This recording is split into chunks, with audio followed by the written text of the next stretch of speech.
bahagia sekali bisa kumpul ya dengan komunitas Indonesia yang ada di Singapura. Lagi ada kesempatan. Jadi mungkin ya sekarang saya akan coba untuk sharing dhamma sedikit, sharing dhamma lah.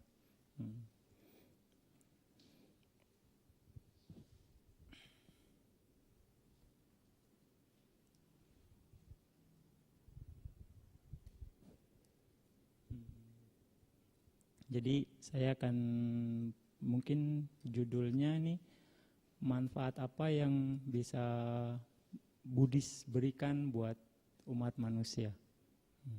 Jadi mungkin ini topiknya general sekali. Jadi kita akan lihat nanti. Oke. Jadi topik ini berhubungan dengan semua orang, semua umat manusia. Karena semua orang menginginkan untuk menjadi bahagia. Semua orang ingin bahagia, tidak jadi sedih gitu, tidak menginginkan kesedihan. Benar tidak? Betul kan? Nah sekarang pertanyaannya, apakah kalian sudah bahagia? Sudah bahagia belum? Semua orang ingin bahagia. Pertanyaan, sudah bahagia belum? Ada yang bisa kasih jawaban?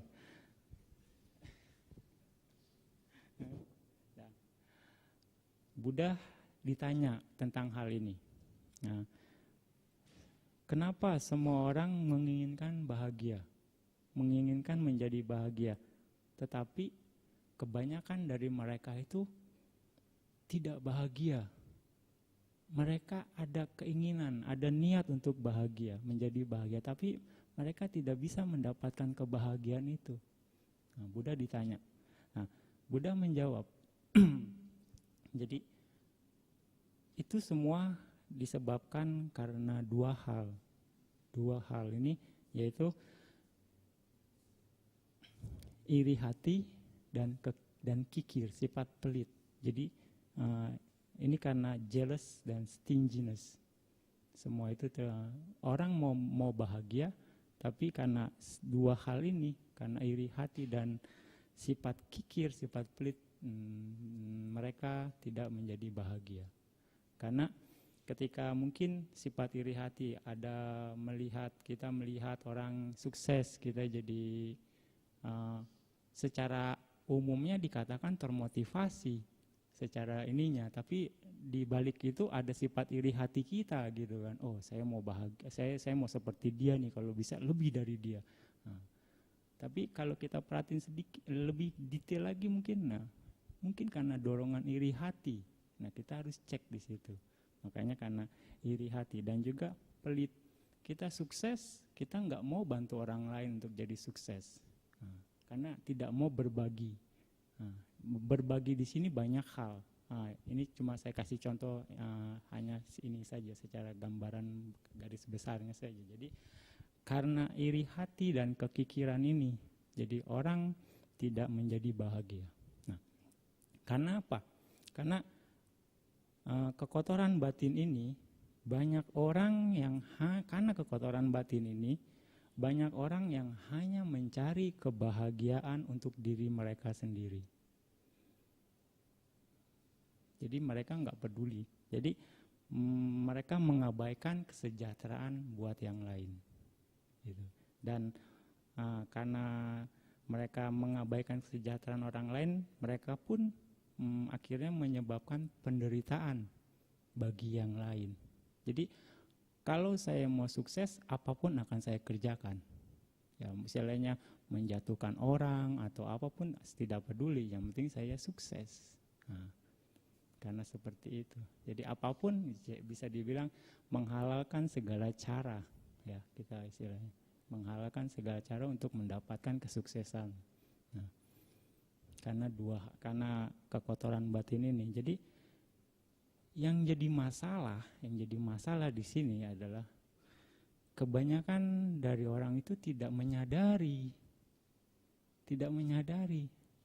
unaware.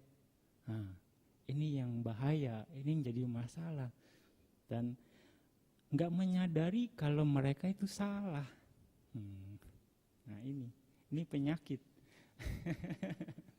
Ya, nah, karena apa? Karena mereka tidak bisa membedakan mana yang baik dan mana yang buruk, mana yang kusala, mana yang aku salah, mana yang wholesome dan mana yang unwholesome. Mereka tidak bisa membedakan ini. Nah itu. Nah ini penting sekali. Penting sekali buat basic kita sebagai Buddhis. Pengetahuan tentang kusala dan akusala. Nah gitu. Nah, bagaimanapun Buddha bilang mencari kebahagiaan dengan cara yang salah, mencari kebahagiaan dengan cara yang salah itu hanya akan memberikan sedikit kesenangan. Akan memberikan sedikit kesenangan, tetapi akan mengakibatkan banyak sekali penderitaan. Kita hanya senang sesaat, sebenarnya. Menderitanya akan lebih banyak. Kita sukses, tapi kita menyebabkan penderitaan orang lain, orang akan benci sama kita. Kita jadi nggak tenang. Betul nggak? Di kantor aja mungkin kita dipandang. Di luar kantor, kalau ada kesempatan gua hajar nih.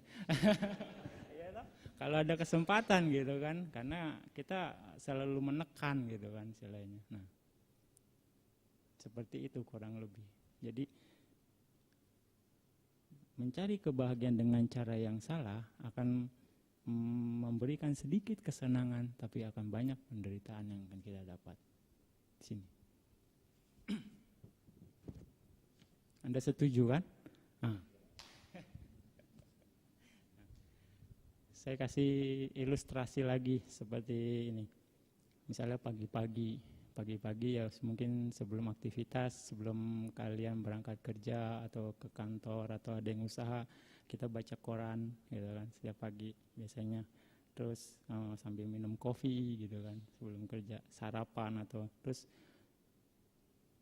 malamnya pulang kerja ya kita makan, kalian makan malam, saya enggak. Kalian makan malam terus duduk kayak nonton TV, style TV, buka channel. Nah, sekarang kalian tahu apa yang diajarkan mereka untuk Anda? Baca koran, terus nonton TV.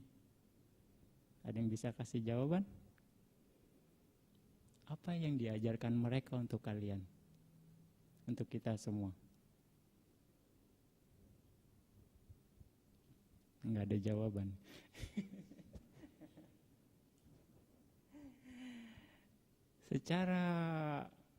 secara garis besar, secara mereka akhirnya hal-hal itu baca koran, nonton TV itu mengajarkan kita untuk meningkatkan keserakahan kita. Meningkatkan keserakahan kita secara tidak langsung. Karena mereka menunjukkan berbagai macam jenis kesenangan indria sebagai kebahagiaan yang sesungguhnya, ya kan? Banyak iklan membikin ini nomor satu, ini kualitas terbaik, investasi di sini nanti akan menghasilkan profit yang gede. Benar tidak? Itu meningkatkan keserakahan kita tidak? Gitu. Jadi mereka menunjukkan hasilnya berbagai jenis kesenangan indria sebagai kesenangan yang sesungguhnya. Mereka berusaha untuk mempengaruhi kita semua.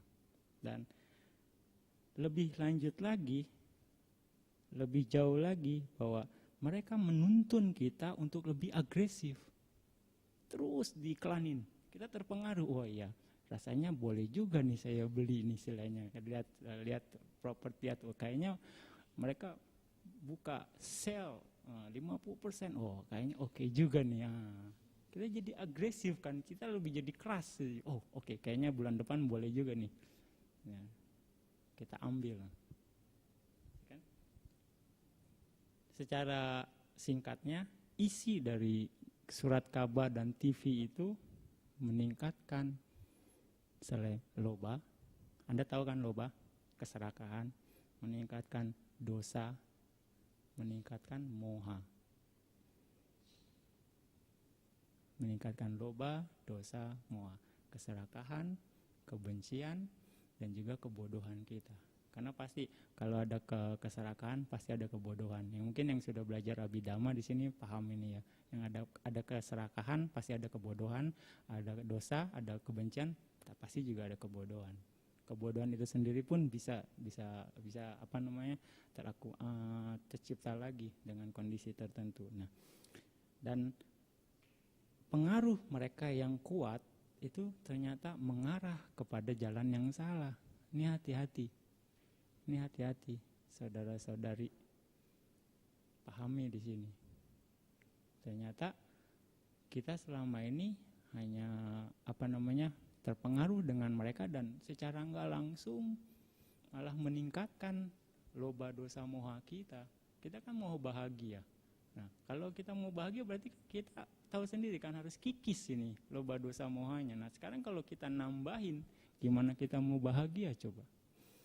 Nah, ini pertanyaan yang harus kalian jawab. Ya, harus kalian bisa pecahkan sebenarnya. Tapi kita sulit untuk menyalahkan media massa di sini. Sulit. Karena mereka hanya memenuhi, mereka hanya menyediakan apa yang orang-orang mau. Ya enggak? Mereka hanya menyediakan apa yang mereka pikir baik. Maksudnya orang-orang pikir baik gitu. Jadi melihat di sini, mereka melihat ada peluang bisnis di sini. Iya. Jadi kita nggak bisa menyalahkan, sulit untuk menyalahkan mereka, karena memang kerjaannya mereka seperti itu. Betul nggak? Ya kan? Jadi di sini saya mau menekankan bahwa jadi baik atau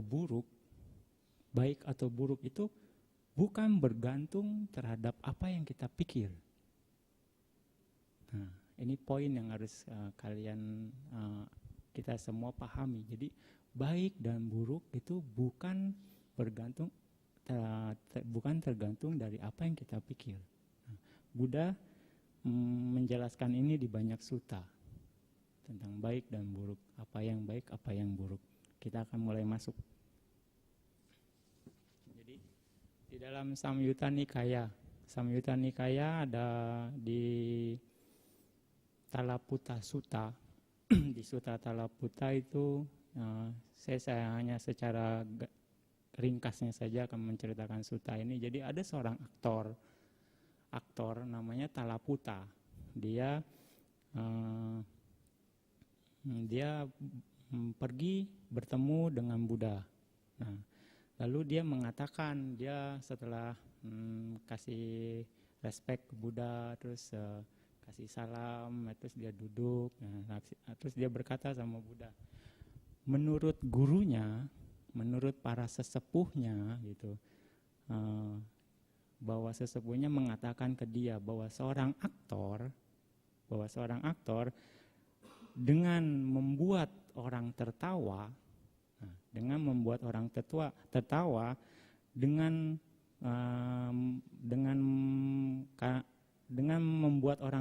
karena mengarang dan memainkan cerita karangan, gitu, karena mengarang dan menceritakan cerita karangan, setelah meninggal, setelah mati, akan terlahir di dalam kelompok dewa tertawa. Nah, aktor ini punya pandangan seperti ini karena sesepuhnya bicara seperti itu. Jadi seorang aktor karena bikin orang tertawa, bikin orang happy, setelah meninggal mereka akan terlahir di lingkungan dewa tertawa. Dia punya ide seperti itu.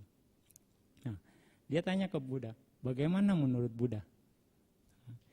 Buddha ditanya seperti ini, Buddha bilang, jangan tanya pertanyaan itu kepada saya. Tapi aktor ini bersikeras, tanya lagi pertanyaan yang sama. Buddha jawab lagi pertanyaannya seperti itu. Jangan tanya seperti itu. Dia tanya lagi sampai 3 kali. Dia tanya lagi. Oh, akhirnya ya Buddha ditanya 3 kali, akhirnya Buddha jawab. Karena Buddha jawab seperti ini. Setelah ketika Anda meninggal dan ketika karmanya matang, Anda akan terlahir di neraka bagi mereka yang sering tertawa. Jadi di neraka tertawa. Dia kaget.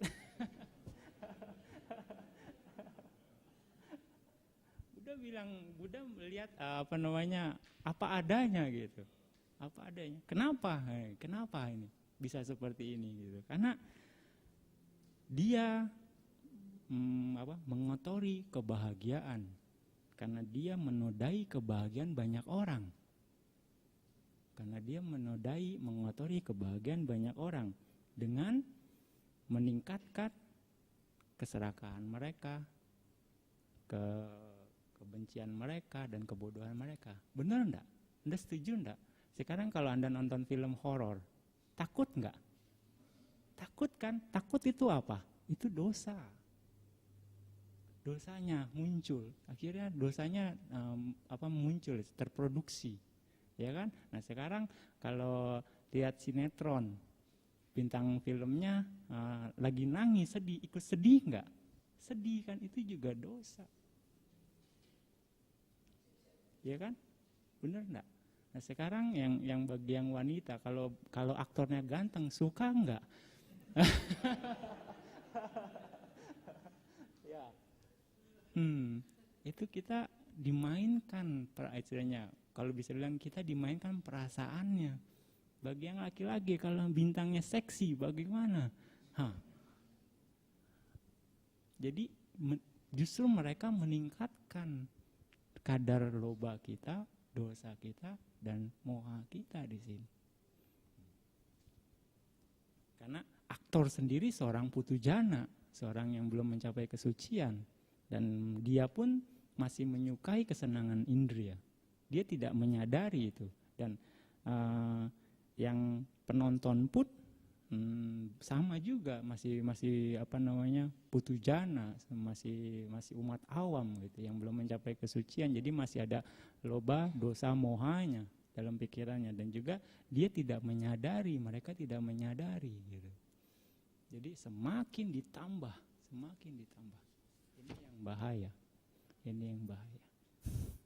Jadi, nah itu satu hal. Nah, ketika dia memegang pandangan seperti yang saya sebutkan sebelumnya, bahwa seorang aktor ketika di pentas di tengah festival, ketika membuat orang tertawa, memberikan kesenangan dengan rekayasa yang seperti kenyataan gitu, dengan actionnya mereka yang ternyata rekayasa tapi seperti kenyataan sebenarnya. Setelah meninggal akan terlahir di lingkungan dewa tertawa. Itu adalah pandangan salah, itu adalah wrong view, micca ditti.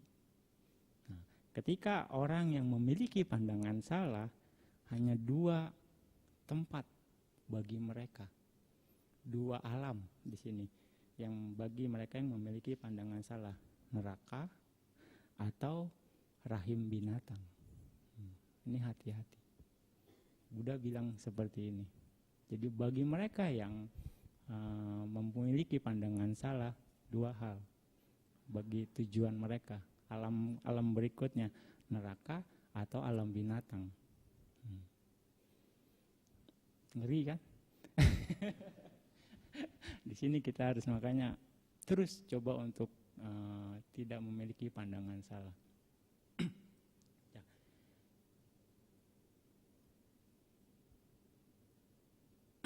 Kadang makanya kadang kita berpikir sesuatu itu salah, padahal enggak.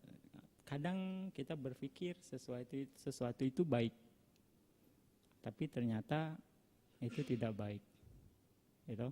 Dan kadang juga kita berpikir ini tidak baik, Nah, padahal itu sesuatu yang baik. Nah, mungkin nanti akan saya coba ini lagi. Nah, inilah manfaat yang bisa Buddhis berikan buat manusia. Yang satu adalah pengetahuan tentang mana yang baik, mana yang buruk. Ya, pengetahuan tentang kusala dan akusala. Nah, kalian harus tahu ini. Dan juga tentang pandangan benar. Ini penting sekali, pandangan benar, karena pandangan benar ini faktor yang sangat penting untuk kesejahteraan bagi diri sendiri dan juga orang lain. Nah, karena begitu Anda memiliki pandangan benar, Anda akan mengetahui bagaimana berjalan di jalan yang benar. Pahami ini, bahwa kalau Anda memiliki pandangan benar, Anda akan mengetahui bagaimana berjalan di jalan yang benar. Oke. Nah, terus seseorang yang memiliki pandangan benar, dia akan melakukan banyak kebajikan. Nah, banyak kebajikan seperti berdana, melatih sila, melaksanakan sila, terus memancarkan metta, karuna, mudita, upeka, terus memurnikan pikiran ya dengan cara meditasi. Nah, seperti itu. Mereka akan mengerti dan akan melaksanakan ini semua, dan apa yang dilaksanakan itu akan memberikan kebahagiaan untuk jangka waktu yang lama. Nah, bagi mereka yang tidak memiliki pandangan benar, mungkin dan kemungkinan besar mereka akan melakukan apa yang mereka suka. Mereka yang tidak memiliki pandangan benar akan melakukan apapun yang mereka suka. Jadi bukan apa yang benar atau yang tidak benar, tapi apa yang mereka suka. Jadi kalau saya suka, saya kerjakan. Nah, seperti yang mungkin memanjakan atau istilahnya hanyut dalam kesenangan indriawi, terus melekat terhadap nama dan ketenaran, reputasi dan ketenaran, terus mungkin mabuk-mabukan, main judi. Nah, di sini. Nah, hal-hal itu semua yang dilakukan akan memberikan penderitaan dalam jangka waktu yang lama. Pahami ini, saudara-saudari semua. Ini Buddha mengatakan ini. Nah, jadi setelah mendengarkan apa yang Buddha katakan, aktor Talaputa itu akhirnya give up. Dia resign jadi aktor. Dia resign. Akhirnya dia jadi biku. Jadi biku, dia praktis meditasi dan jadi arahat. Gampang sekali ya.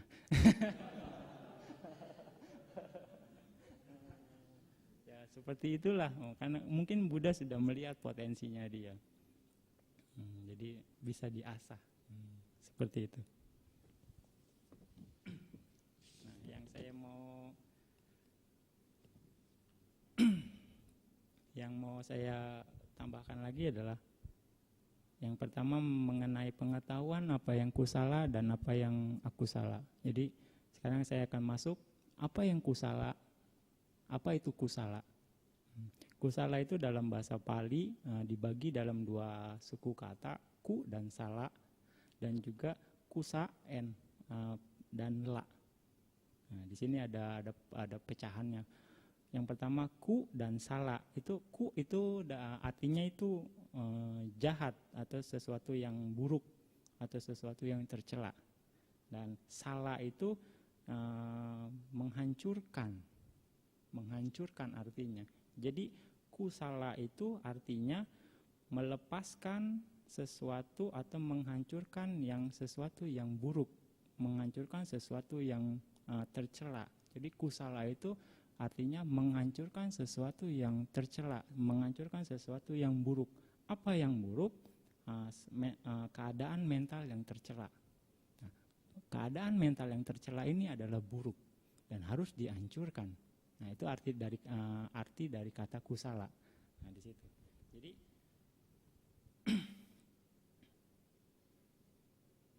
Jadi keadaan mental yang harus dihancurkan adalah keadaan mental yang tercela, keadaan mental yang buruk. Ini yang harus dihancurkan. Kalau kita bicara dari kata kusala. Nah, terus Terus yang kedua pembagian kusa plus la. Jadi kusa itu sendiri juga jahat atau sesuatu yang buruk atau akusala, dan la itu memotong. Jadi kusala itu memotong kondisi yang akusala. Jadi kusala itu artinya memotong yang akusala, memotong sesuatu yang buruk. Nah, itu kusala, itu arti yang lainnya lagi. Jadi ketika Anda berbuat kusala, artinya Anda memotong sesuatu yang buruk, gitu. Nah,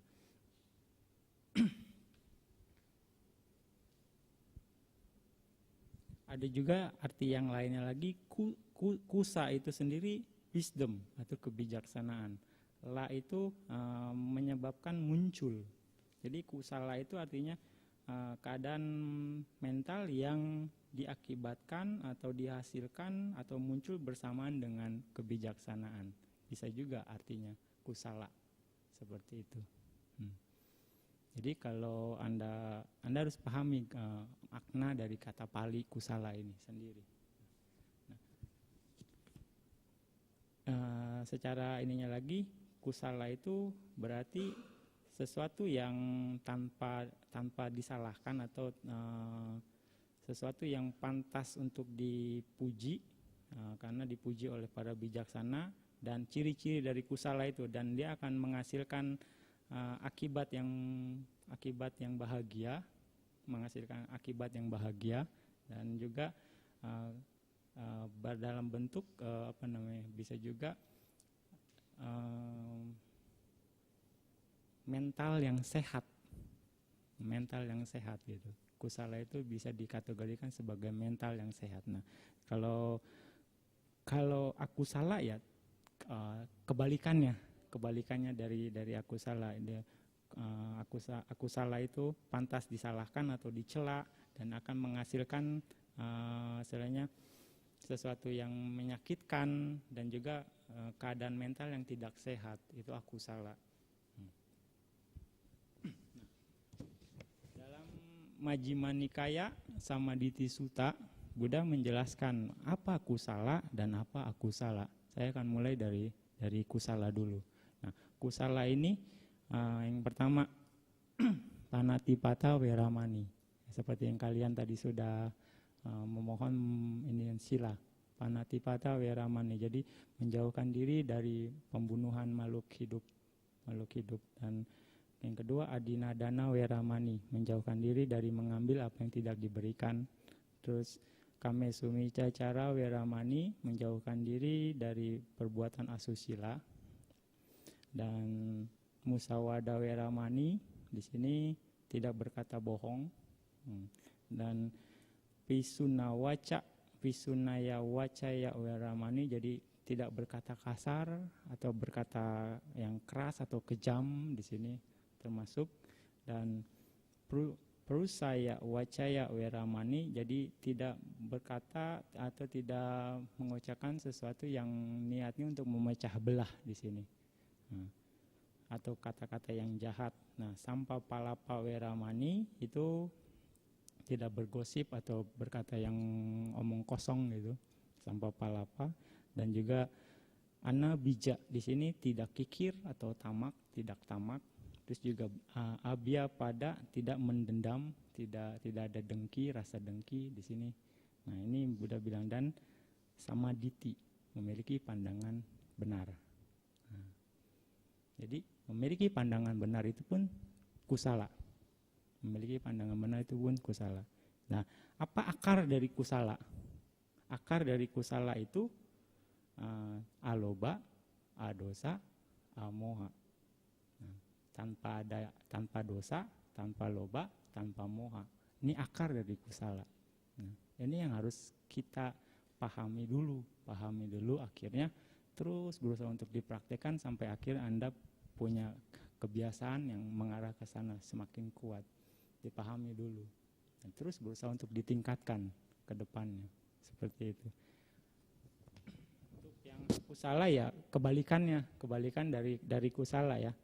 Jadi ya panatipata, membunuh mengambil apa yang tidak diberikan, terus melakukan hubungan seksual yang salah, berbohong, ya, berkata yang kasar, terus berkata dengan maksud untuk memecah belah, terus bergosip, berkata ya omong kosong, kikir, memiliki dendam, memiliki pandangan salah. Nah, itu kusala. Nah, dari penjelasan saya tentang kusala dan akusala itu kita bisa bagi lagi bahwa perbuatan ini dilakukan melalui 3 saluran, melalui pikiran, ucapan, dan badan jasmani, perbuatan badan jasmani. Nah, di sini ya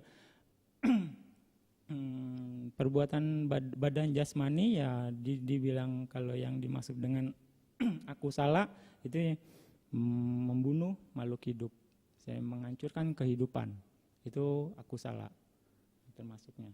Jadi yang dari badan jasmani mengambil apa yang tidak diberikan, ya, dan melakukan hubungan seksual yang salah. Jadi akusala melalui badan jasmani.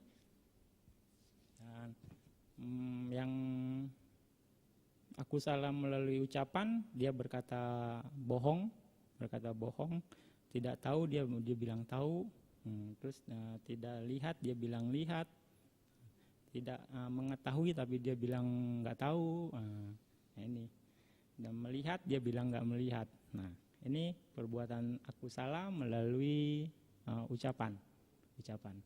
Nah, terus juga berkata yang niatnya untuk memecah belah. Nah di sini. Nah dia mendengar di sini, terus dia ulang lagi di sana, gitu. Dia jadi ngadu domba lah bisa dibilang di sini poinnya. Nah terus dia nggak suka kalau orang tuh akur gitu, maunya dipecah.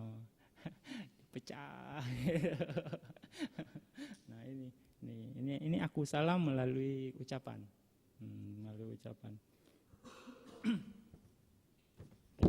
Dia berkata kasar, kata-katanya keras, kasar gitu misalnya.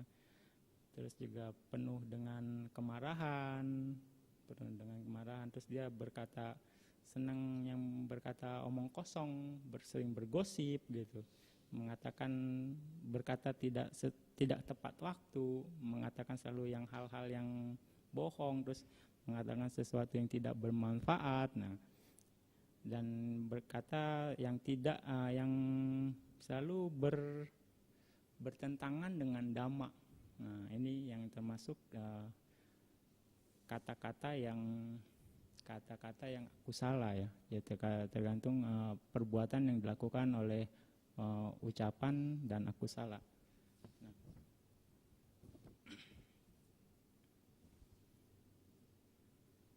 Nah, berikutnya adalah akusala melalui pikiran. Jadi dia berpikir seperti ini, semoga harta dia jadi milik saya. Punya niat seperti itu. Jadi dia menginginkan harta orang lain. Nah, itu akusala melalui pikiran. Juga semoga ya syukur-syukur dia mati deh gitu. Nah, itu pun akusala melalui pikiran. Nah, di sini. Jadi semoga dia ya kecelakaan atau mungkin hancur, mengharapkan orang lain celaka. Nah, ini akusala melalui pikiran. Juga memegang pandangan salah. Itu pun akusala melalui pikiran. Nah, jadi kalau orang yang memegang pandangan salah, nggak perlu ada yang didanain, nggak perlu ada yang dikasih ini itu, nggak perlu kita harus berbuat baik karena nggak ada hasilnya. Hasilnya nggak ada. Nah, itu juga pandangan salah. Jadi baik buruk ya ini aja gitu. Yang penting hidup nih saat ini, nanti mah gampang. Itu pun pandangan salah. Ini salah satu pandangan salah. Jadi nggak ada dunia ini, nggak ada dunia yang lain, nggak ada ayah, nggak ada ibu, dan nggak ada makhluk yang dilahirkan secara spontan. Mereka nggak percaya terhadap hal ini, dan itu juga pandangan salah. Gitu. Dan tidak ada pertapa atau brahmin yang dengan yang berkelakuan benar dan memiliki praktek yang benar, yang merealisasi dhamma untuk kehidupan ini dan juga kehidupan yang akan datang, dan mengajarkan makhluk lain untuk merealisasi dhamma juga. Jadi mereka nggak percaya bahwa ada seorang pertapa atau brahmana yang berkelakuan baik, itu yang sudah menembus merealisasi dhamma gitu. Nah, ini pun salah satu pandangan salah. Nah, harap diingat, ini penting sekali. Kalau enggak dua tempat menjadi tujuannya. Ini sangat penting gitu. Nah, situ. Karena apapun yang Anda lakukan gitu, kalau Anda melakukan hal-hal ini, misalnya yang kusala ini, Anda tetap enggak murni. Misalnya Anda melakukan ritual apapun gitu, misalnya mandi 7 sumur atau pergi kemana, atau di kuamnya atau diapain gitu, pakai ya tempel-tempelan apa gitu, pakai tetap Anda tidak murni. Kalau Buddha bilang, kalau ketika seseorang yang melakukan 10 jenis akusala ini, nah, dia tetap tidak murni. Jadi Buddha di sini menjelaskan dalam sutta ini, jadi mungkin kebiasaan pada zaman India saat itu adalah bahwa siapapun yang melakukan ke-10 perbuatan akusala ini, walaupun dia bangun pagi, dia pukul atau tidak pukul tanah setelah bangun tidur, jadi begini-begini, dia tetap nggak murni. Jadi terus dia pukul atau tidak memukul kotoran sapi yang masih basah, dia pun tetap tidak murni. Atau dia pukul atau tidak pukul rumput yang hijau, atau dia tidak mengikuti, tidak melakukan persembahan api, atau dia tidak menghormati atau tidak menghormati matahari, atau dia tidak istilahnya membersihkan diri, istilahnya menceburkan diri ke dalam air sehari 3 kali. Kalau mereka tetap mereka melakukan ke-10 dari perbuatan akusala ini, mereka tetap tidak murni. Jadi bisa dibilang tidak ada pengampunan dosa di sini kalau Anda sudah melakukan perbuatan akusala. Jadi prinsip hukum karma, baik akan mendapatkan kebahagiaan, buruk, jahat akan mendapatkan penderitaan. Di sini fair, situ. Jadi tidak ada istilahnya pengampunan dosa atau penebusan dosa di sini. Jadi siapa yang berbuat, kita yang bertanggung jawab gitu. Di sini Buddha menjelaskan ini. Buddha untuk menekan, artinya berusaha untuk memberikan ketegasan. Di sinilah dhamma yang saya temukan gitu. Kalau memang mau bahagia, ya berbuat baiklah sebanyak-banyaknya. Nah, itu ininya, pesannya Buddha. Jadi nah, untuk yang kusala sendiri ya kebalikannya, jadi opposite-nya gitu. Kita bisa ini ya.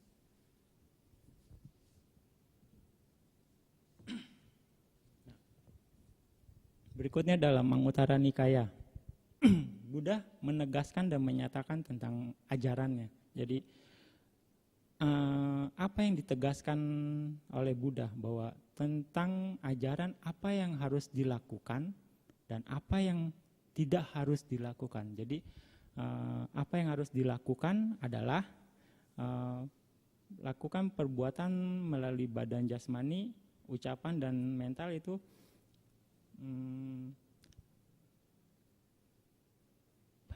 Buddha menjelaskan bahwa jangan melakukan perbuatan buruk melalui badan jasmani,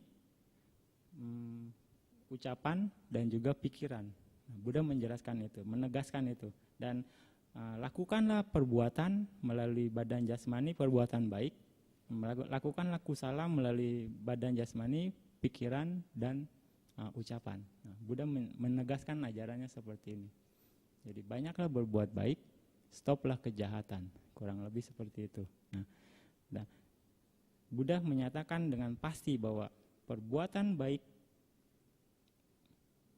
perbuatan jahat, perbuatan baik melalui pikiran, ucapan, dan perbuatan itu harus dilakukan, dan perbuatan jahat melalui pikiran, ucapan, dan perbuatan itu harus tidak dilakukan. Jadi has not to be done dan has to be done di sini. Karena itu akan ketika seseorang yang melakukan perbuatan jahat itu sangat bahaya, karena akibatnya di masa sekarang dia akan menyalahkan diri dia sendiri. Nah, ini efek akibat dari perbuatan jahat. Apabila seseorang melakukan perbuatan jahat di kehidupan sekarang, dia akan menyalahkan diri dia sendiri, pasti itu. Nah, dia akan dicela oleh para bijaksana. Nah, setelah para bijaksana mengetahui. Nah, sekarang siapa yang dibilang bijaksana di sini? Nah, yang dibilang orang bijaksana adalah yang mengetahui mana yang baik, mana yang buruk. Nah, kalau kalian tahu mana yang baik, begitu melihat ada orang yang melakukan keburukan, berarti Anda bijaksana. Nah, Anda akan, oh itu nggak boleh. Nah, berarti Anda bijaksana karena Anda sudah tahu yang baik, gitu kan. Nah, di sini kan. Jadi baik dan buruk, siapa yang dibijaksana? Ya orang yang mengetahui tentang kebaikan. Nah, disitulah kalian pun bisa jadi orang bijaksana, gitu. Kategorinya bijaksana. Terus dia akan dicela oleh para bijaksana, terus juga akan nama baiknya akan tercemar, ya, kehilangan reputasi. Dan setelah meninggal dia akan meninggal penuh kebingungan karena dia melakukan banyak keburukan. Nah, dia akan meninggal kebingung menjelang kematian, dan setelah meninggal mereka akan terlahir di alam neraka atau di alam-alam rendah, di alam yang penuh penderitaan. Buddha menyatakan ini, dan bagi mereka yang melakukan perbuatan baik ini akan sangat bermanfaat. Dia tidak akan menyalahkan dirinya sendiri, lalu akan dipuji oleh para bijaksana, lalu reputasi yang baik dia memiliki reputasi yang baik. Terus meninggal pun dia tidak kebingungan, dan setelah meninggal dia akan terlahir di alam-alam yang bahagia atau di alam surga. Di sini yang paling penting. Buddha menyatakan ini di banyak sutta. Ya. Jadi ya sepertinya perlu banyak baca sutta juga nih. Untuk referensi ya. Jadi ya tentang ini yang tadi kusala dan akusala. Jadi pengetahuan tentang kusala dan akusala itu sendiri adalah pandangan benar. Nah, pandangan benar, ketika seseorang yang memiliki pandangan benar, istilahnya kualitas baik yang belum muncul akan jadi muncul. Dan kualitas baik yang sudah muncul dia akan berkembang dan terus meningkat. Makanya penting sekali pandangan benar ini. Dan kualitas buruk yang belum muncul tidak akan muncul. Dan kualitas buruk yang sudah muncul dia akan berkurang ketika seseorang memiliki pandangan benar. Dan pandangan benar ini muncul juga karena satu hal, karena yoniso manasikara, perhatian yang bijaksana. Jadi kalian harus coba untuk memperkuat yoniso manasikara. Jadi hanya berpatokan, karena yoniso manasikara ini hanya muncul pada saat kita berbuat baik. Nah, di sini. Jadi untuk memperkuat yoniso manasikara, kalian harus banyak berbuat baik di sini. Nah, ketika banyak berbuat baik artinya Anda memiliki pandangan yang benar. Banyak berbuat baik, akhirnya pandangan yang benar pun tambah kuat. Nah, itu semakin memperkuat kualitas dari yoniso manasikara ini sendiri. Gitu. Ini fungsinya, jadi sistemnya. Nah, jadi di sini ketika seseorang melakukan memiliki pandangan benar, apapun yang dia lakukan, baik melalui ucapan, perbuatan, atau pikiran yang berdasarkan dari pandangan benar ini, maka dia hasilnya akan mengarah ke arah yang baik. hasilnya akan mengarah ke arah yang baik. Karena alasannya apa? Karena pandangannya benar, pandangannya baik gitu. Logikanya seperti itu. Nah, kalau orang yang tidak memiliki pandangan benar ya kebalikannya, apapun yang dilakukan akan mengarahnya ke kondisi yang tidak baik. Nah, seperti itu. Jadi di sini yang kita harus perhatikan. Saya akan mengutip Dhammapada dari Dhammapada syair ke-316 di sini. Alajitaye la janti, lajitaye na lajare, mica diti samadana sata gacanti dugatim. Jadi artinya di sini orang yang merasa malu terhadap hal-hal yang sesungguhnya tidak memalukan dan tidak merasa malu terhadap hal-hal yang sesungguhnya memalukan, orang semacam ini memegang pandangan salah, dan akan mengarah ke alam penderitaan. Jadi dia merasa malu terhadap hal-hal yang tidak memalukan dan tidak merasa malu terhadap hal-hal yang memalukan. Nah, mungkin kalian bisa berpikir sendiri deh ya di sini seperti ini. Dan berikutnya abaye bayadasino, baye cabayadasino, mica diti samadana sata gacanti duganti. Dan artinya di sini orang-orang yang menjadi takut pada hal-hal yang sesungguhnya tidak menakutkan dan tidak menjadi takut pada hal-hal yang sesungguhnya menakutkan, orang semacam ini pun memiliki pandangan salah dan akan mengarah ke alam penderitaan. Seperti ini. Jelas sekali ya di sini ya, dalam saya sangat jelas sekali.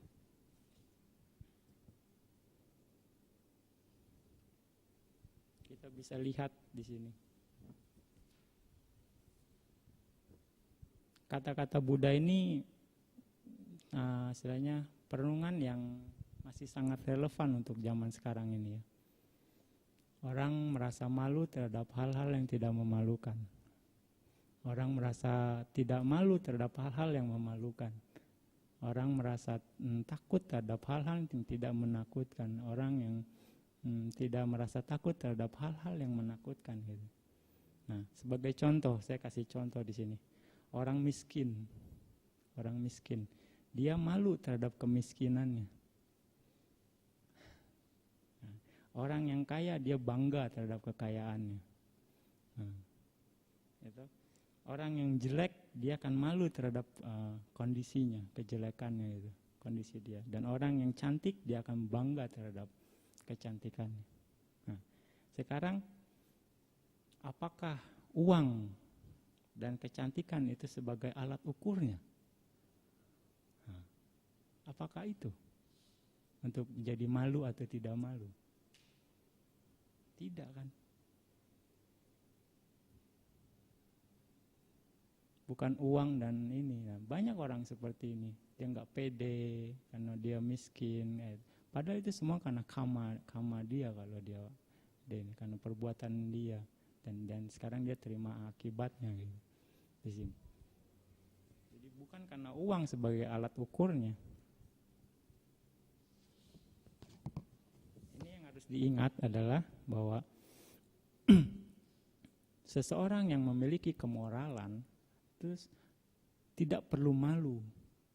Ini kita harus pahami bahwa seseorang yang memiliki kemoralan itu harus tidak memiliki malu, istilahnya tidak perlu malu. Jadi dan seseorang yang tidak bermoral justru tidak boleh jadi bangga, tidak boleh jadi sombong. Itu bukan hal yang benar gitu, untuk menyombongkan kekayaannya, walaupun dia sangat kaya dan juga ganteng istilahnya, berpenampilan yang baik. Nah, pahami di sini. Ini Buddha bilang. Jadi teruslah untuk istilahnya merenung. Apakah yang kita lakukan ini selalu merenung terhadap apa yang akan kita lakukan. Apakah ini baik, apakah ini buruk. Terus renungkan dan terus lakukan perbuatan baik. Setelah kita renungkan apakah ini baik, apakah ini buruk, terus pahami, terus udah begitu lakukan perbuatan baik. Karena ketika Anda melakukan perbuatan baik, Anda tidak akan merugikan, Anda tidak akan berbahaya buat yang lain. Nah, justru Anda akan memberikan istilahnya rasa nyaman, memberikan rasa keberanian untuk orang lain, untuk makhluk lain ketika Anda berbuat baik, gitu. Dan bagi Anda sendiri, Anda akan mendapatkan manfaat dari perbuatan yang Anda lakukan dengan banyak berbuat baik di sini. Jadi manfaatnya adalah Anda akan tidak karena terus memiliki perhatian terhadap apa yang Anda lakukan, Anda akan kekayaan Anda akan meningkat. Kalau Anda terus berbuat baik, istilahnya, terus juga Anda akan mendapatkan reputasi yang baik. Terus Anda akan memiliki kepercayaan diri. Kemanapun Anda pergi, Anda nggak akan takut, istilahnya. Misalnya pede, gitu. Jadi karena saya tidak melakukan sesuatu yang buruk, gitu. Jadi ngapain saya takut, gitu kan? Nah, di situ. Dan meninggal pun dia tidak akan kebingungan. Dan setelah meninggal dia akan terlahir di alam yang baik. Seperti itu. Jadi ya, seperti itu. Jadi Buddha juga bilang di sini tidaklah istilahnya tidaklah berguna buat kita hanya meningkatkan meningkatkan jumlah dari anggota keluarga, atau meningkatkan kesehatan, atau meningkatkan kesejahteraan atau harta benda, atau meningkatkan popularitas. Yang paling terbaik menurut Buddha adalah meningkatkan kebijaksanaan.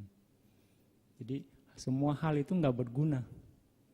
Nah, tingkatkanlah kebijaksanaan. Karena dengan kebijaksanaan, ketika kebijaksanaan Anda meningkat, semua itu juga mungkin bisa Anda dapatkan. Gitu. Jadi terus juga tidak terlalu berguna juga, misalnya tidak ada masalah bisa dibilang kita kehilangan harta benda, juga tidak masalah kita kehilangan ketenaran. Tapi yang jadi masalah adalah kalau kita kehilangan kebijaksanaan. Nah, di sini Buddha bilang seperti ini. Jadi berusahalah untuk meningkatkan kebijaksanaan kita semua. Untuk berusaha untuk dilatih, untuk ditingkatkan, karena dengan ketika kebijaksanaan kita meningkat, ada peluang bagi kita untuk bisa merealisasi Dhamma apa adanya, gitu. Dengan melihat Dhamma apa adanya, akhirnya kita setuju dengan apa yang Buddha katakan. Nah, seperti itu. Ya. Sekian dari saya, mungkin.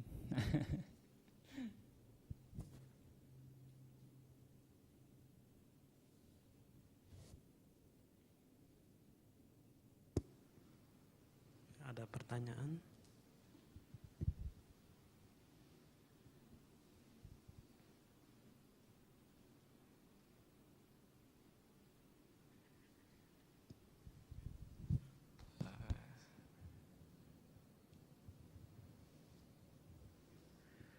Selamat siang Bante, terima kasih atas Dhamma Talk-nya.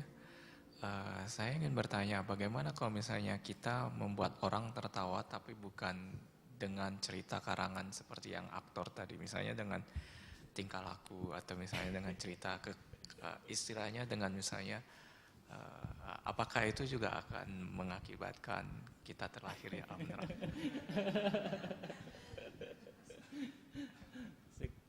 Sekarang bisa dibilang kan ada kategori bermanfaat atau tidak bermanfaat yang kita bicarakan itu. Nah, di sini kalau bermanfaat ya mungkin dia tidak termasuk kategori itu. Tapi kalau ya saya kalau tidak bermanfaat ya mungkin kadang kan kita suka ya namanya lingkungan ya, misalnya pergaulan kita juga nggak bisa bilang gitu. Seperti tapi ya Buddha bilang seperti itu. Jadi ya mau bagaimana, saya harus bilang seperti apa nih? Ya inilah kebenarannya gitu.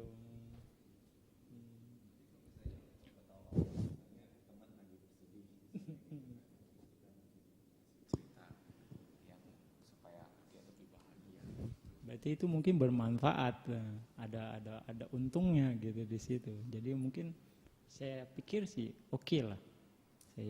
Saya pikir ini opini saya loh. Iya. Ini opini karena balik lagi patokannya 3, akarnya apakah itu ada lobanya atau ada dosanya atau ada mohanya. Di sini yang kita jadiin patokan gitu. Nah, karena akar dari ya kusala ya loba, dosa, moha ini di sini.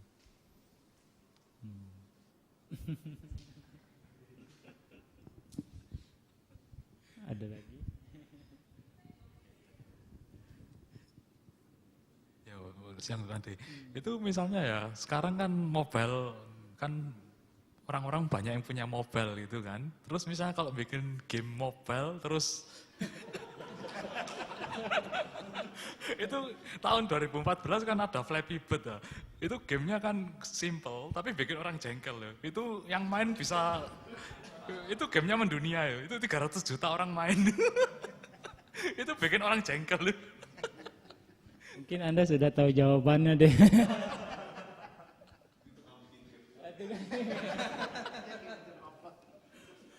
Aduh. Ya, Anda sudah tahu jawabannya, jadi saya nggak perlu jawab deh.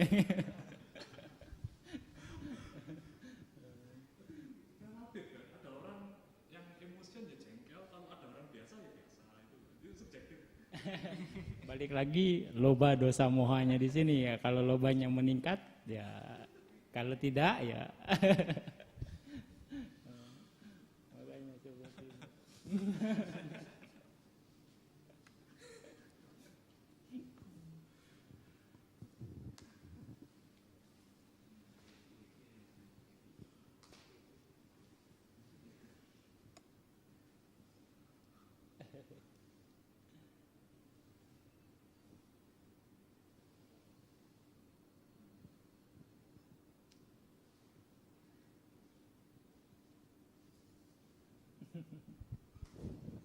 Bante, misalnya tadi yang disebut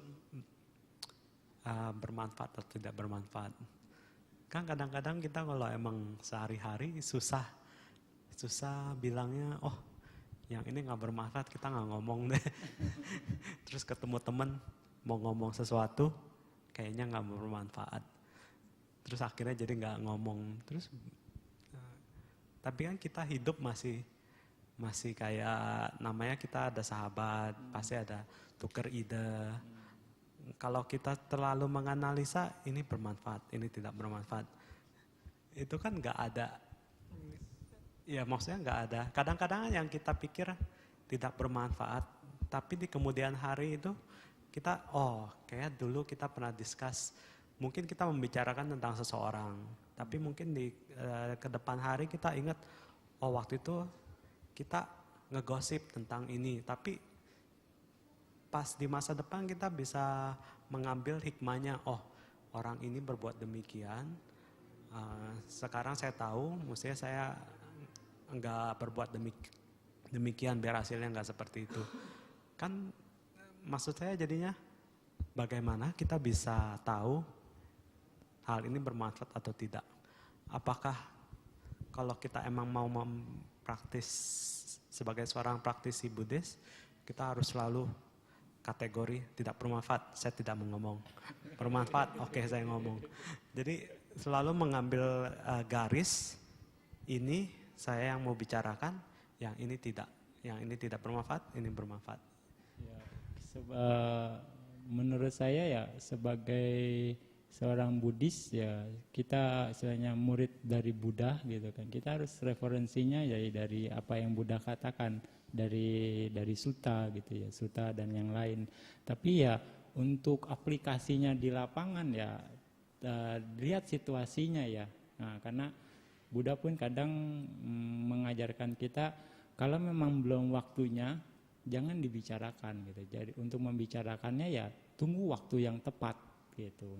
Untuk kalau lihat situasi seperti ini sepertinya memang belum untuk diomongin gitu. Sampai tunggu saat waktunya yang tepat. Buddha juga mengajarkan bagaimana kita berbicara gitu di waktu yang tepat gitu. Jadi kalau memang ya untuk tidak misalnya ada gesekan di lapangan, kalau memang belum waktunya kita bicara ya lebih baik kita diam gitu. Lebih baik kita diam. Karena bagaimanapun sulit kita omong, karma ini tetap berproduksi gitu. Tahu nggak tahu, suka nggak suka. Kalau kita melakukan hal-hal yang menurut Buddha ajarkan, yang bertentangan dengan Dhamma ya aku salah akan dihasilkan gitu. Mau nggak mau, tahu nggak tahu, suka nggak suka ini. Jadi nggak pilih-pilih. Kalau ini yuk, jadi ajaran Buddha ini bisa dibilang nggak abu-abu, hitam-hitam, putih-putih, gitu. Nggak ada daerah abu-abu, nggak ada gray area di sini, gitu. Karena apa yang Buddha ajarkan ini ajaran praktek, gitu. Ini yang dia temukan, gitu. Ini yang dia temukan, bukan katanya, bukan teoretikal, gitu. Ini dia temukan dan dia lihat sesungguhnya seperti ini gitu. Seperti itu. Jadi kita sebagai yang dibilang penganut Buddhis ya, Buddha bilang sebagai seorang siswa Anda harus ikut apa yang saya katakan gitu. Karena ketika Anda mengikuti, mempraktekkan apa yang saya ajarkan, Anda akan mendapatkan manfaat. Anda akan mendapatkan manfaat seperti yang saya dapatkan. Nah, di sini menariknya. Nah, di situ. Jadi kita pun akan mendapatkan manfaat seperti yang Buddha dapatkan di sini. Manfaat kebahagiaannya gitu. Nggak ada guru yang seperti ini gitu. Gitu kan. Nah, di sini. Jadi kita bisa menjadi sama level kebahagiaan itu seperti Buddha gitu. Ketika Anda menjalankan apa yang Buddha ajarkan ini. Karena balik lagi, apa yang Buddha ajarkan ini bukan sekedar teori, tapi teori yang berdasarkan praktek gitu.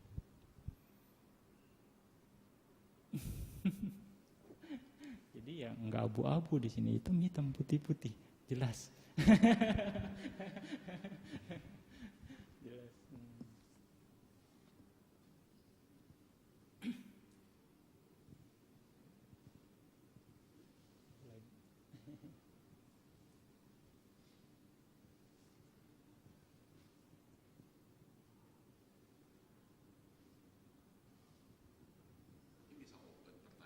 Ya, untuk yang lain juga silakan kalau memang ada yang ditanyakan atau masalah meditasi atau bagaimana, silakan.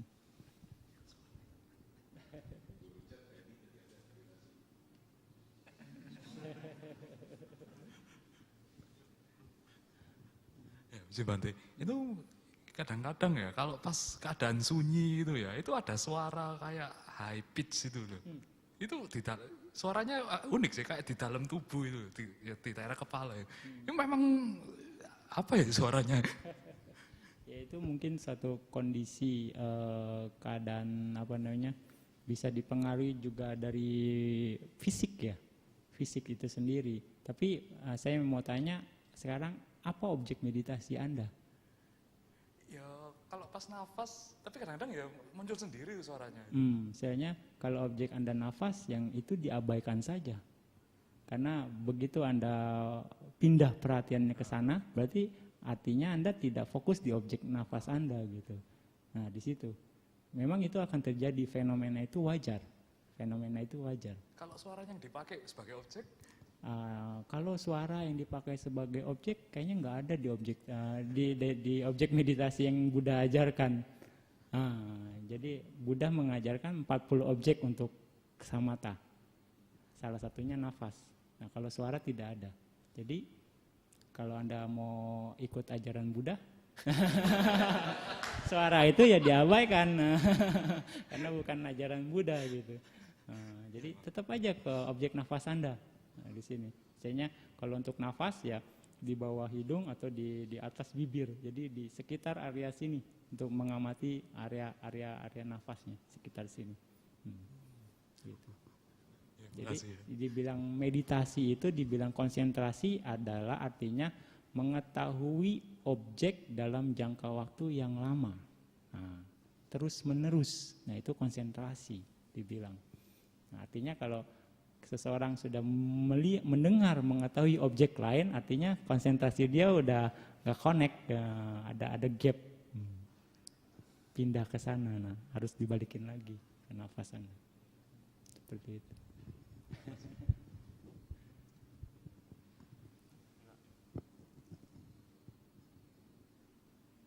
Nggak ada lagi.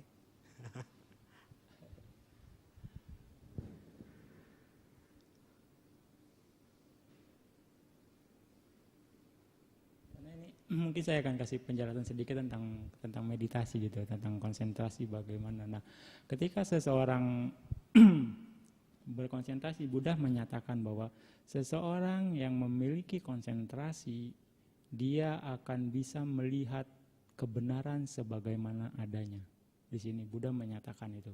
Jadi seseorang yang memiliki konsentrasi akan melihat Dhamma sebagaimana adanya. Bagaimana itu? Bagaimana artinya? Bagaimana penjelasannya? Jadi ketika seseorang berkonsentrasi kepada satu objek dalam jangka waktu yang lama, apapun objek yang dia pilih dari 40 objek samatha awalan untuk meditasi ketenangan, jadi dia terus mengkonsentrasikan pikirannya ke objek yang dia pakai, yang dia pilih dalam jangka waktu yang lama. Nah, karena dia terus menerus berkonsentrasi, maka pikirannya akan semakin kuat. Nah, pikiran yang terkonsentrasi akan menghasilkan cahaya yang luar biasa, cahaya yang gilang gemilang, yang sangat luar biasa, dan itu melebihi cahaya matahari. Nah, seperti itu. Ya, bisa dibilang kalau dalam istilah Palinya akan menghasilkan seseorang yang berkonsentrasi, dia akan menghasilkan nimitta dalam bahasa Palinya. Nah, nimitta itu ada tingkatannya, ada parikama nimitta, parikama nimitta,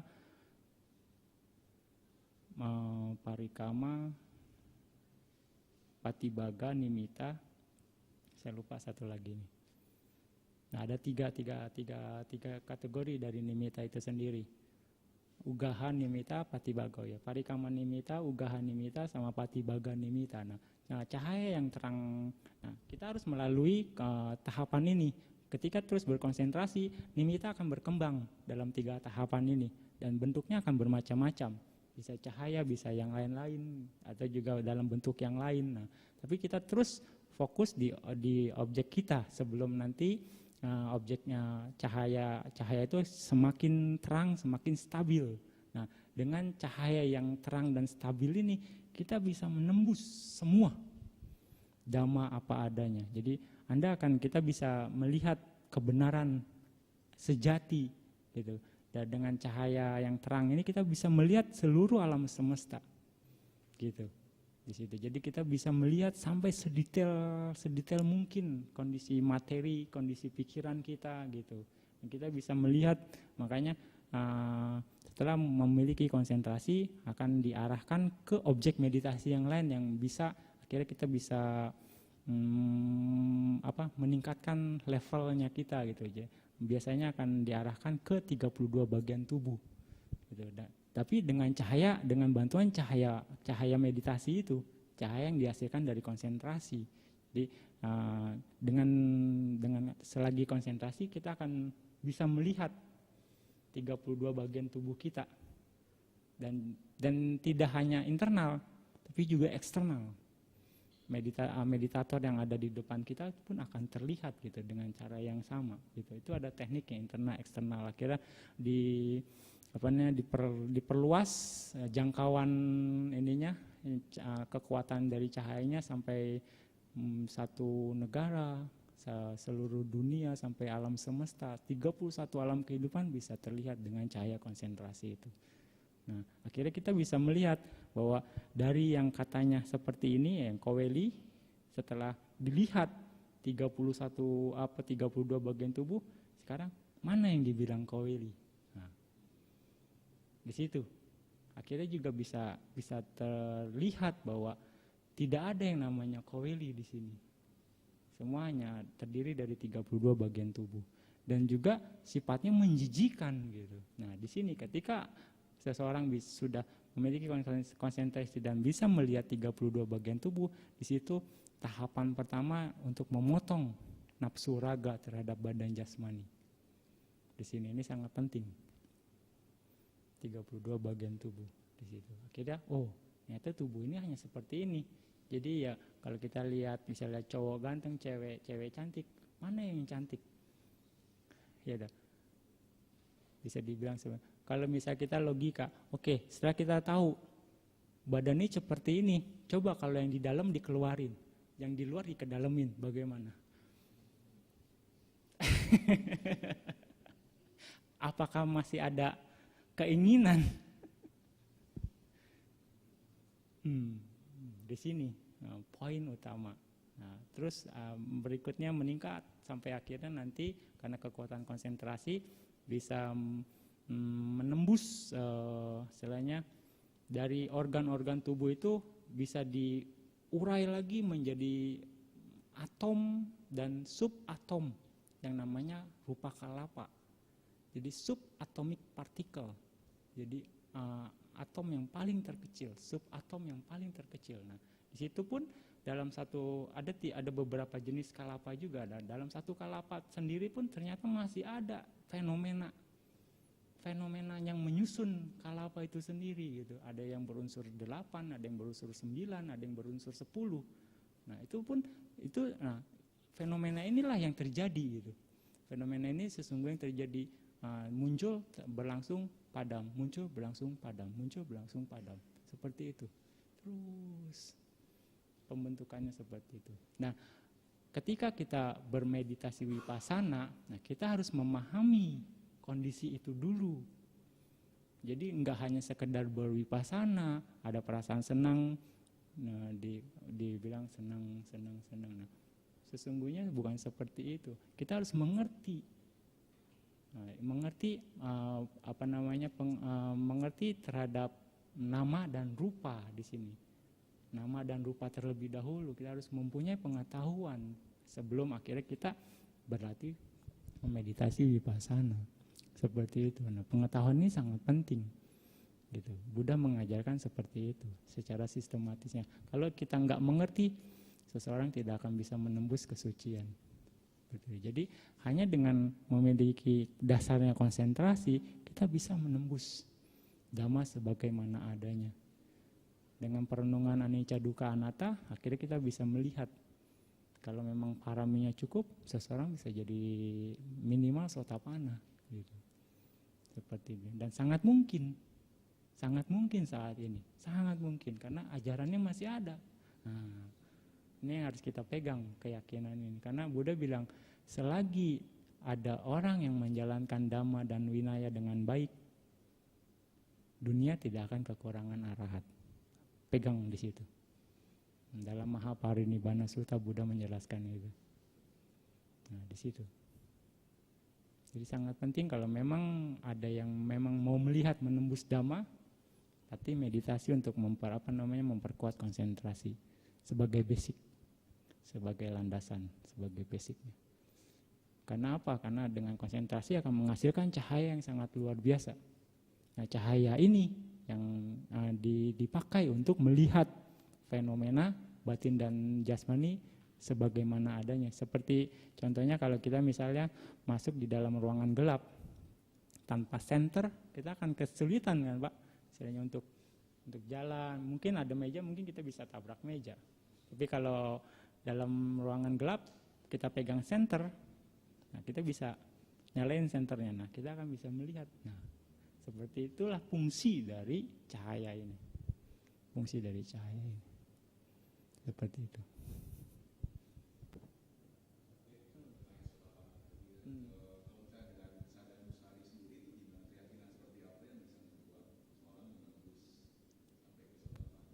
minimal harus melihat fenomena yang saya bilang itu sendiri.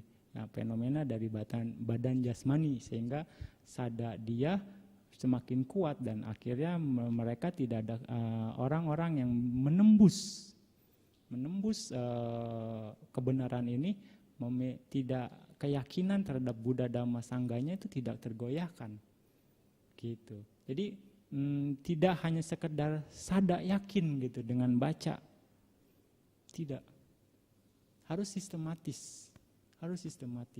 Karena seperti contohnya, kalau Anda masuk ke sini, Anda mungkin nggak lewat jalan lain selain tanpa melewati pintu itu?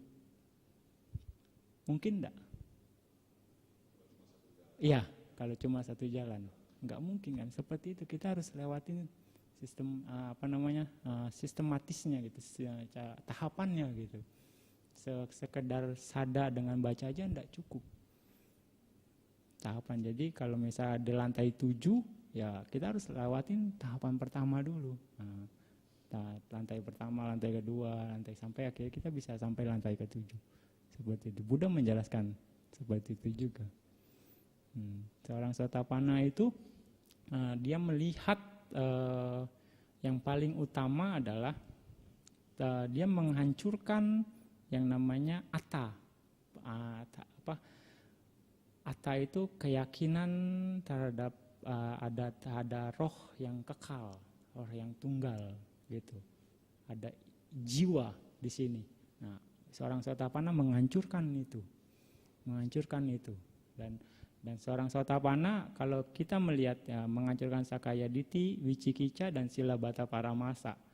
Ya, Wicikicca keraguan terhadap Buddha, Dhamma dan Sangha. Silabbata Paramasa melakukan ritual ini bisa menjadi suci. Nah, terus Wicikicca, Silabbata Paramasa tentang Sakaya Ditti, pandangan salah tentang aku. Di sini anatta. Seperti saya bilang, ketika Anda memiliki konsentrasi yang kuat, cahayanya akan menembus semua. Nah, dari situ aja, dari yang awal saya bilang tadi, ketika dengan bantuan cahaya ini kita bisa melihat 32 bagian tubuh. Ini baru tahapan yang bisa dibilang permulaan gitu.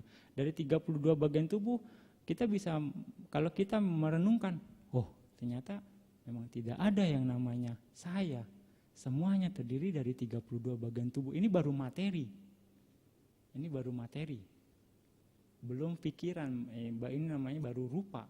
Belum fisik, belum namanya batin, nama. Karena manusia ini semua makhluk terdiri dari nama dan rupa.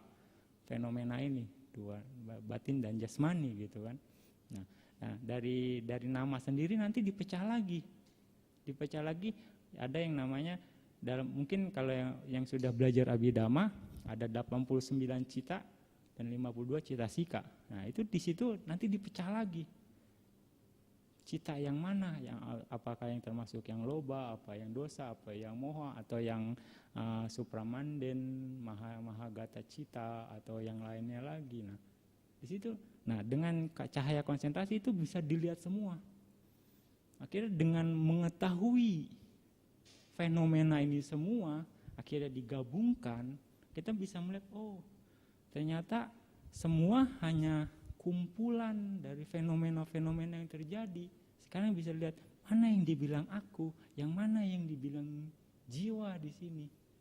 Karena tanpa ini nggak akan ada ini, tanpa ini nggak akan ada ini. Jadi sistemnya seperti itu. Jadi tidak ada sistem yang asalnya berdiri sendiri di situ. Nah, seorang Sotapanna memahami di semua dengan wisdomnya seperti itu. Akhirnya dia terbukalah pintu nibbana.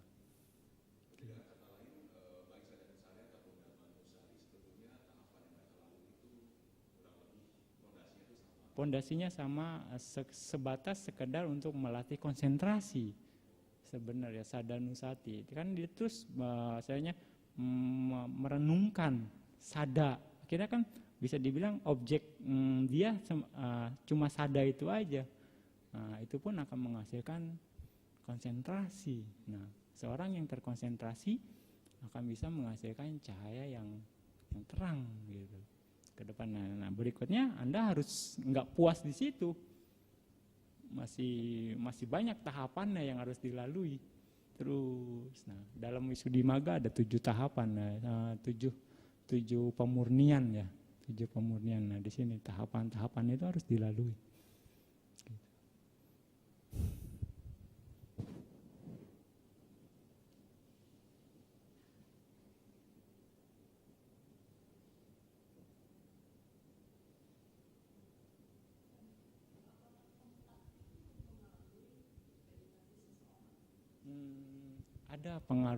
Ada pengaruh juga.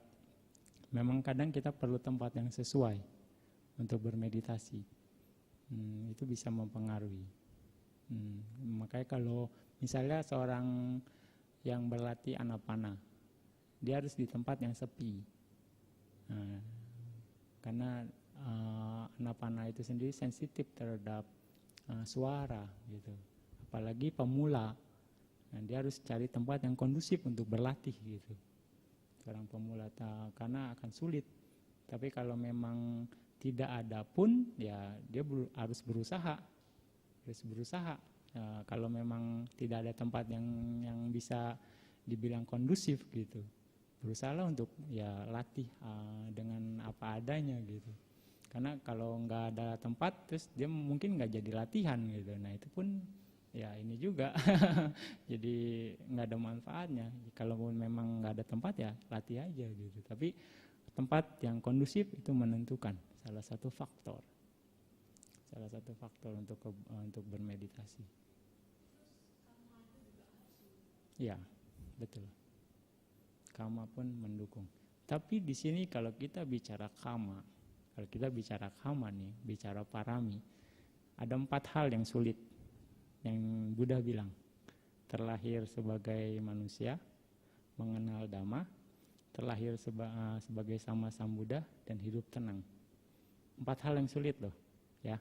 Nah, dari 4 hal yang sulit, Anda sudah dapat 2, terlahir sebagai manusia dan mengenal Dhamma, benar enggak? Dan mungkin seorang sama Sambuddha tidak mungkin, dan hidup tenang di sini mungkin kategorinya mencapai tingkat kesucian atau menjadi seorang arahat. Nah, dari 4 hal yang sulit ada 2, artinya 50% Anda sudah dapat. Artinya parami kalian sepertinya kuat gitu. Ya enggak? Parami kita di sini kuat gitu. Gitu. Untuk berlatih untuk bisa menembus Dhamma gitu. Dengan modal 4 hal yang sulit gitu kan. Bener enggak? Nah, di sini. Jadi rasanya untuk kama tidak perlu diragukan lagi kalau memang mau latihan. Ya, untuk kama tidak perlu diragukan lagi. Sudah ada modalnya gitu. Ada modalnya. Di sini yang harus kita ingat gitu.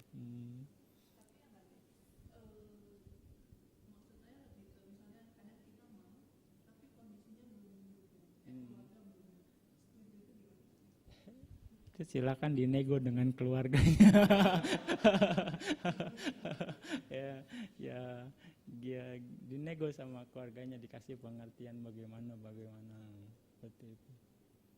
Semua bisa lah, semua dicari solusinya lah ya, istilahnya solusi yang baiknya, istilahnya tidak merugikan dua belah pihak dan menguntungkan dua belah pihak. Nah di sini ini yang harus kita pahami. Gitu. Jangan cuma menguntungkan satu sisi tapi merugikan satu sisi. Nah ini tidak baik istilahnya. Harus kedua-duanya dapat untung istilahnya. Bermanfaat. Ini akan menambah keharmonisan ya. Semakin harmonis semakin tenang kita. Nah, di sini malah lebih latihannya lebih mantap gitu kalau kita tenang. Nah ini di sini yang harus kita sadari.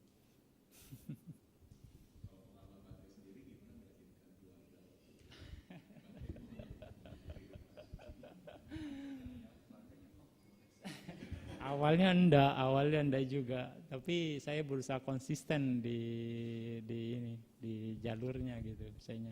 Saya ikut beberapa kali ikut Pabaja Terus juga ikut kalau ada kegiatan keagamaan saya aktif, terus ikut latihan retreat meditasi saya ikut atau sekedar volunteer. Nah, sepertinya orang tua saya yang melihat kecenderungan saya udah ke sana gitu.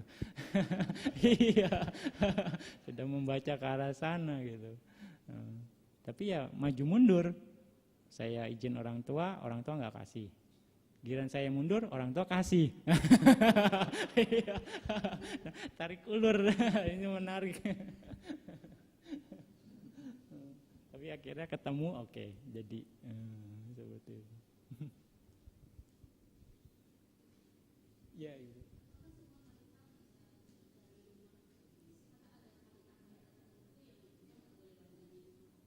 Silakan Ibu, semua parita baik.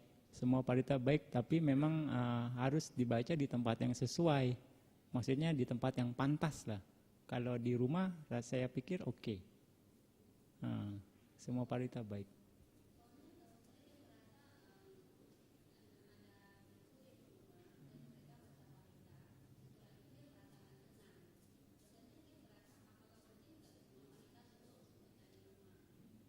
Cocok.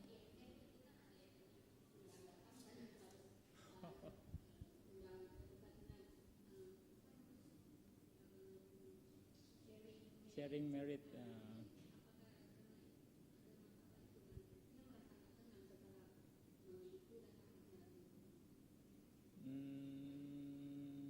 Saya pikir enggak ya Bu ya. Jadi semua parita itu sebenarnya baik. Semua parita itu bisa dibilang menyebarkan, memancarkan meta gitu. Kalau kalian bisa baca dari arti terakhir di semua parita, sabe sata bontu sukitata atau etena saca wajena sotite hotu sabada. Semoga dengan kebenaran ini semoga semua makhluk berbahagia. Nah, selalu seperti itu. Jadi semua arti parita rasanya memancarkan meta. Jadi oke lah. Nah, kalaupun memang dia merasa ini ya mungkin dia bisa limpahkan jasa lagi ya, sharing merit lagi gitu. Kalau memangnya dia merasa nggak tenang atau nggak ya baca parita dan limpahkan jasa lagi, rasanya oke lah. Nah.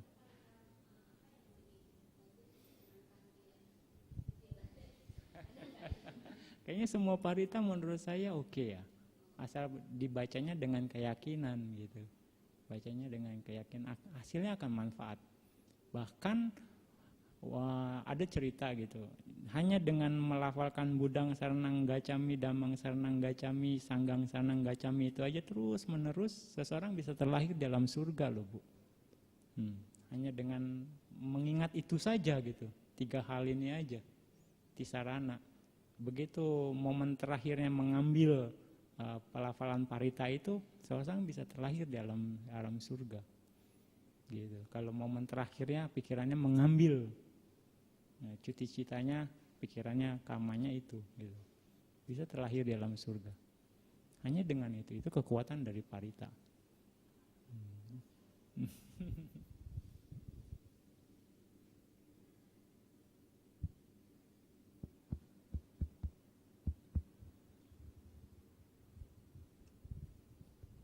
Bante.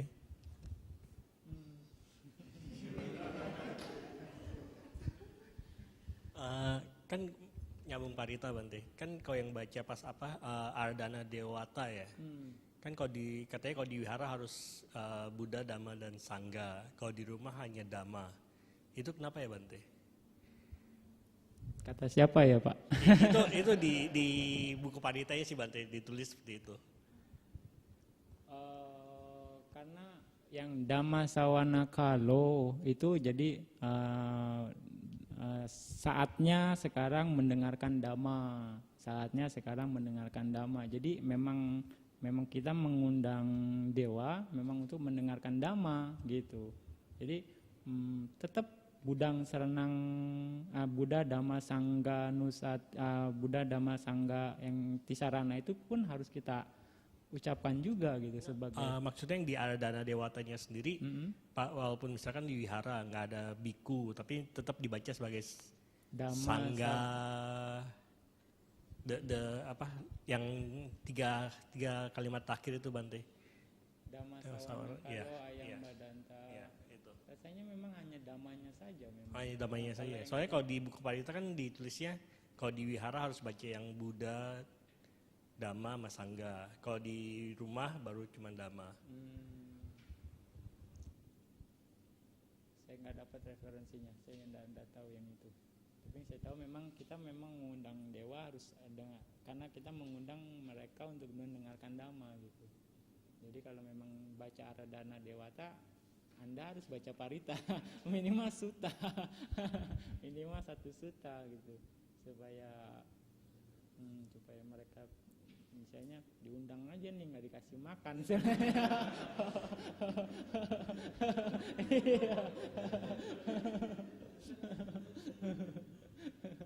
Seperti itu. Tapi yang itu saya nggak tahu kalau yang paritanya parita yang mana? Buku Parita Biru ya. Mungkin nanti saya coba cek. Karena saya juga udah lama nggak pegang yang buku biru.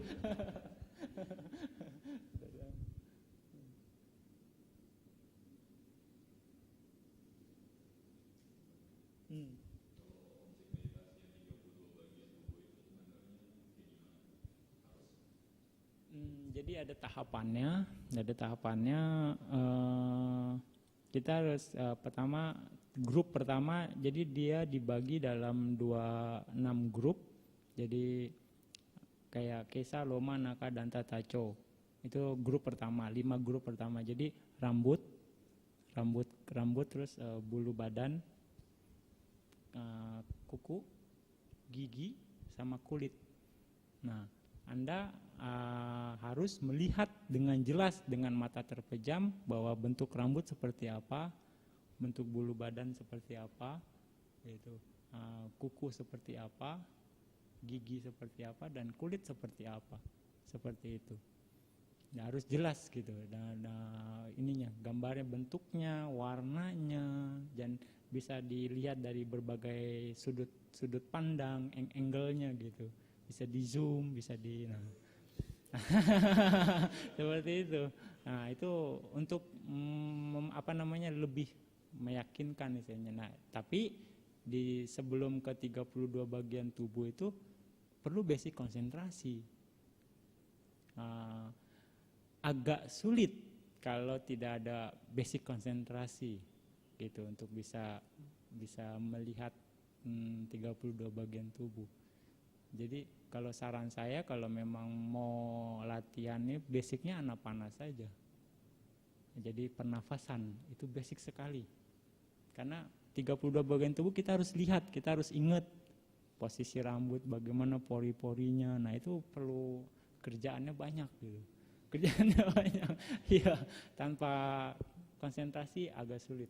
Tapi kalau nafas kita nggak perlu bikin objek, karena nafasnya udah ada terus sama kita nih, gitu.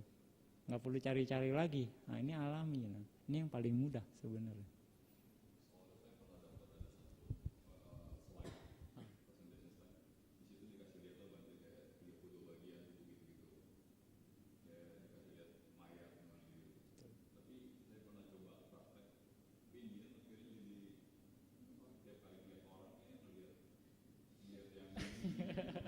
Image-nya yang keluar gitu ya. Ya memang diperlukan sih sebenarnya melihat organ yang asli untuk bisa akhirnya kita bisa renungin lagi, kita munculkan lagi pada saat meditasi gitu. Memang nanti akan terlihat yang seperti saya bilang 5 grup yang pertama ini bagian luar, nanti ada jantung, ada usus besar, terus paru-paru, tulang sumsum, otak, semua dilihat 32 bagian tubuh itu. Kesa, Loma, Naka, Danta, Taco. Mangsang nih kulit, mangsang ati, ati tulang ati, mangsang ati minjang, tulang sumsum, wakang, paru-paru, jantung, limpa, hati, terus usus besar, usus halus, semua harus dilihat, harus dicek sampai feses juga dilihat, urine juga dilihat. Nah, terus misalnya daging, ada berapa layer dagingnya, gitu. Kulitnya juga ada berapa layer, lapisannya, lemak. Sampai nanti yaitu di grup yang ke grup unsur tanah, unsur air, ada air mata, terus juga keringat, ada nanah. Itu juga kalau Anda punya nanah atau ada luka yang bernanah, itu juga bisa jadi objek meditasi. Dan itu yang harus dicek pada saat mempelajari 32 bagian tubuh itu. Gitu. Menarik kan?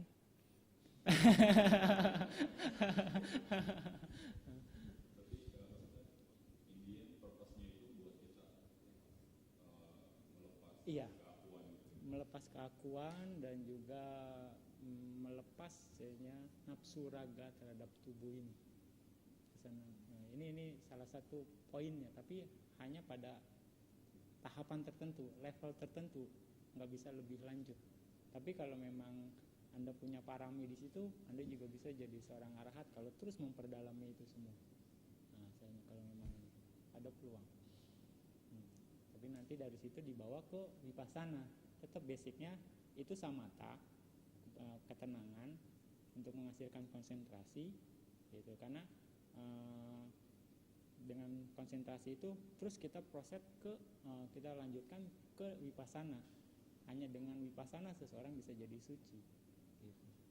Nggak ada jalan lain seperti itu. Jadi kalau Anda ini coba anapana dulu aja, itu akan lebih. Cuma curious nanti kalau udah sampai ke tahap itu yang ada muncul rasa jijik sampai di dalam muncul, kalau nggak masuk ke vipassana itu konsekuensinya apa ya? Konsekuensinya sih, saya pikir ini fondasi yang baik untuk berikutnya. Fondasi yang baik, tapi kalau dia terus di sini dan dia nggak intensif, nanti juga bermasalah nanti di kehidupan sehari-harinya.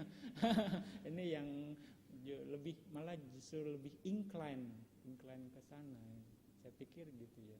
Jadi Anda harus pertimbangkan kalau memang mau lebih serius ya lebih baik masuk jalur meditasi. Jadi biku. Anda akan dapat manfaat lagi. Kalau memang ini, ya kalau memang tertarik di dalam meditasi, untuk lebih tahu coba-coba. Kalau ya, atau ikut retret, mau melihat seberapa kuat selainnya, seberapa ini yang anda mau tahu gitu. Nah, boleh juga sesekali ikut retret 10 hari atau ini pengen tahu kalau ada waktu, biar lebih dalam lagi. Kayaknya memang sudah waktunya.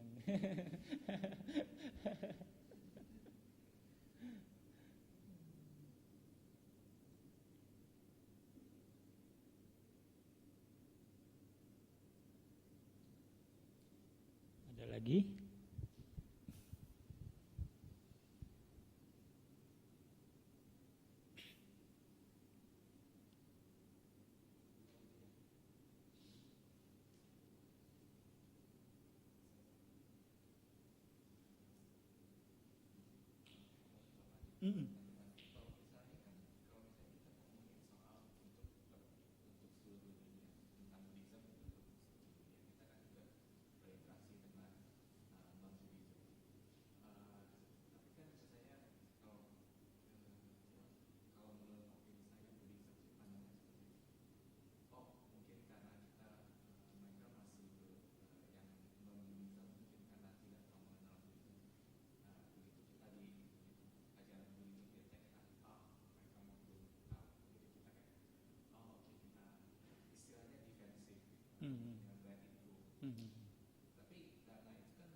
Jadi yang terbaik adalah bagaimana kita bisa apply apa dhamma yang sudah kita dapat dalam kehidupan sehari-hari. Ini yang paling terbaik. Dalam artian ketika kita berbuat baik sesungguhnya banyak kusala, energi dari kebaikan itu sendiri yang akan tambah kuat, saya akan ngumpul gitu. Nah, semakin kita banyak berbuat baik, maka semakin energi positifnya itu akan bertambah banyak.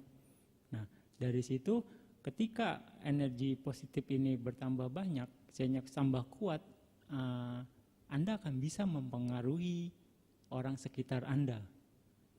Seperti itu. Nah, jadi oleh karena itu yang kita perlu lakukan hanya konsisten satu, berbuat baik gitu. Akhirnya nanti dengan apa yang kita lakukan itu akan mempengaruhi kondisi sekitar kita.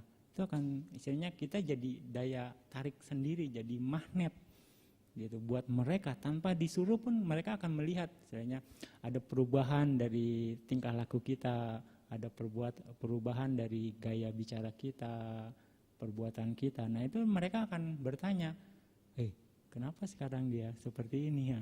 Apa yang terjadi? Apa yang dilakukan? Nah, mereka akan curious kan, cari tahu. Akhirnya kita bisa, saya sih sesuai agama saya begini, melakukan gini-gini. Saya hanya berusaha untuk menjalankan ini dan ya seperti inilah, seperti itu. Jadi sesungguhnya memang kalau kita konsisten hanya untuk terus berbuat baik, rasanya ini akan jadi daya tarik sendiri gitu. Karena memang ya seperti Buddha bilang, ya stop kejahatan, ya kan, sabau papasa akarana kusala upasampada. Nah, di situ kan, jangan berbuat jahat. Nah, banyaklah berbuat kebajikan. Nah, di sini. Jadi kita dibilang disuruh untuk konsisten untuk berbuat baik. Gitu. Ya, di sinilah pesannya Buddha. Apply di situ. Sesuatu yang baik kerjakan terus gitu. Akhirnya mereka akan bisa menerima gitu. Akhirnya bisa melihat memang Buddhis seperti ini gitu. Jadi seperti saya bilang, enggak abu-abu di sini. Ya, enggak abu-abu, hitam-hitam, putih-putih gitu. Manfaatnya akan kita dapat. Sebenarnya simple agama Buddha, ajaran Buddha itu. Sebenarnya simple. Yang bikin ribet keinginan kita ini. Yang enggak sesuai keinginan. Ini yang bikin ribet. Inilah tantangannya itu. Inilah tantangannya.